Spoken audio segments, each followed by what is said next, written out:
Dr. Chauncey Crandall is the writer of the book Raising the Dead. Raising the Dead puts itself forward as a book that gives evidence on how Dr. Chauncey Crandall has experienced many instances where Western medicine has failed, only to have God miraculously bring dead people back to life. What the book actually does is provide 2 instances of supposed faith healing, while the rest of the book consists of the Crandall family trying to find some sort of cure or miracle for their young son, Chadwick Crandall, who is diagnosed with cancer. They never get that miracle, and sadly, Chadwick Crandall died. I've been challenged to show possible cause that Dr. Chauncey Crandall may not be honest in his claims. It has been stated to me that there is no reason why he would make such a story up, a reason that provides sufficient cause to not accept that God does miracles. I accept that challenge. I know there's no use getting angry. I know there's no use being sad. A little background on Dr. Crandall first. Dr. Crandall is trained as a doctor and cardiologist. In fact, he did some of his fellowship at New York City's Mount Sinai Hospital. He isn't some Kent Hovind University graduate. You can't just toss him in with the Popoffs and Hovinds of the world. Dr. Crandall claims that in 2006 a patient came into the ER, collapsed dead from a heart attack, and could only be brought back to life by the power of prayer. Now, despite the claim that he is a world-renowned cardiologist, I haven't had much luck finding anything written by him or about him that didn't come from a conservative Christian website, show, or blog. The same goes for his private practice, the Palm Beach Cardiovascular Clinic. Outside of the usual website mentions you get listing out area businesses, all I could find was a PDF from a court case involving a ruling by a judge on a contract dispute between the clinic and a former employee. What I didn't find are any mentions of peer-reviewed articles by Dr. Crandall, nor any publicity regarding his professional life outside of promoting Christianity and the products he markets and sells. But for promoting Christianity and the products he sells, I found many pages about Dr. Crandall and his miracle experiences, both by him and by others. The majority of these pages also conveniently mention his aforementioned book. These sites will often mention Dr. Crandall's online newsletter or offer online tests that inevitably lead to offering you a subscription for his newsletter that sells for about $50 a year. So we've got a doctor who out of the blue announces he's been part of a miraculous healing by God in a country that boasts that at least 70% of the population is Christian. A doctor who, because of that claim, has gotten numerous interviews on talk shows, radio shows, news shows, hundreds of blogs written about him, has been offered and taken the position of contributing writer on what is one of the top Christian conservative news sources that boasts tens of millions of hits a month, all of which is free advertising for not just his services as a doctor, but also for the book he's written that goes for $12 a pop, plus the newsletter he puts out at a cost of roughly $50 for a year's subscription. Just on a quick cost-profit analysis, if we think casually about how much he would have had to have paid for this sort of advertising to get the increase in client base that he's getting from solidly connecting himself to the conservative Christian movement, especially the charismatics, when you take into consideration all the wealth he gets from that connection, from the additional traffic to his businesses, subscribers to his newsletter, and purchases of his book, man, that's a lot of money. That is definitely good reason to wake up one day and say, to hell with it. I'll compromise my ethics and pander to the conservative Christian base by making up some stories about God bringing people back to life.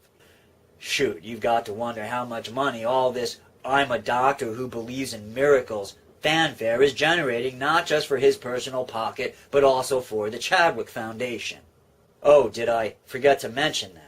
Dr. Crandall has a charity he started named after his son who passed away after battling cancer. It's called the Chadwick Foundation.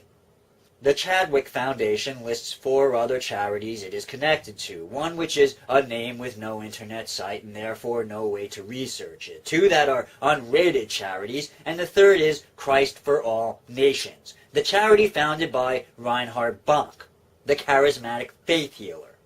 Christ for All Nations boasts a whopping 1 out of a possible 5 stars on the Charity Navigator's rating scale. The Chadwick Foundation, like the other three charities, also has no rating. The Chadwick Foundation boasts that it has a medical clinic called DMCAed set up in Medellin, Colombia. I did some rather extensive online searching for anything that indicates that the Chadwick Foundation's DMCAed actually exists and has done some sort of work, and I found nothing. Which isn't all that surprising. A small clinic in that town may very well not be on the internet, although I'm surprised that a publicity-oriented person like Dr. Chauncey Crandall would pass up an opportunity to put up photos of people working at DMCAed to help generate donations for the charity. Searches for DMCAed and the Chadwick Foundation only turned up a Tumblr link to some pictures of Dr. Crandall, dressed in blue scrubs with captions that try to give the impression that Dr. Crandall healed Haiti earthquake victims by laying on hands. But nothing on the Chadwick Foundation in Medellin, Colombia. I tried calling Colombia, but ran into the problem of not speaking the local dialect, so I reached out to someone with the necessary language skills who went ahead and called Medellin, Colombia information to ask for the phone number and address to La DMCAed. That person was D. Cole. You may know him here on YouTube. He did quite a good job of looking into the matter, and what he got back was that no phone number was listed for that clinic or record of the existence of that clinic. Which doesn't mean it isn't there, but it does strike me as curious. Oh, I did mention that Dr. Crandall went to Haiti to offer his services as a doctor. I think the main thing is try to identify with a group that is on the ground and has a long-term commitment to Haiti. You know, there are many great organizations out there, but are they committed long-term, and do they have relationships on the ground working with local people there? Those are the people that I would donate money to and give assistance. And what they need right now is really cash. They don't need you to send rice or black beans. It's difficult to get that over there, but they need your money. And I would identify with many of the missionary groups that are on the ground, many of the churches that are there, the Red Cross and other relief organizations that have a long-term commitment to see Haiti turn around. I'm going to run with his advice and offer a list of reputable charities that are actually doing good work in Haiti that helps with rebuilding. I'll provide you a link to this page on Charity Navigator that tells you how to donate wisely. You'll notice that neither the Chadwick Foundation or its connected charities appear on that list. There are other groups doing good work in Haiti that aren't on that list. For example, Cuba sent doctors to help out with the relief effort and has had people on the ground in Haiti helping to train medical personnel for years. Yes, I'm aware that many of you will say that Fidel Castro has the ulterior motive of sending aid so that he can build friendships, gain favor, and in the end run turn a profit for himself and his country, and I say, you're absolutely right. I have no problem with Fidel Castro using his charitable work to boost his own profits, or with Dr. Chauncey Crandall using his visits to Haiti to bring himself greater publicity, but there does come a moment when you have to look at the why behind the what, and determine if the good works a person does can be defined as simply good. As to if the good Dr. Crandall did in Haiti is overbalanced by the bad he does by offering support to the morally reprehensible con artist industry that is faith healing, well, that is hard to determine at just a casual glance. With a faith healer like Peter Popoff, the harm being done is clear, and the scales tip easily with Popoff weighing down the guilty side with plenty of pounds to spare. But Dr. Crandall, it is not as straightforward a scenario.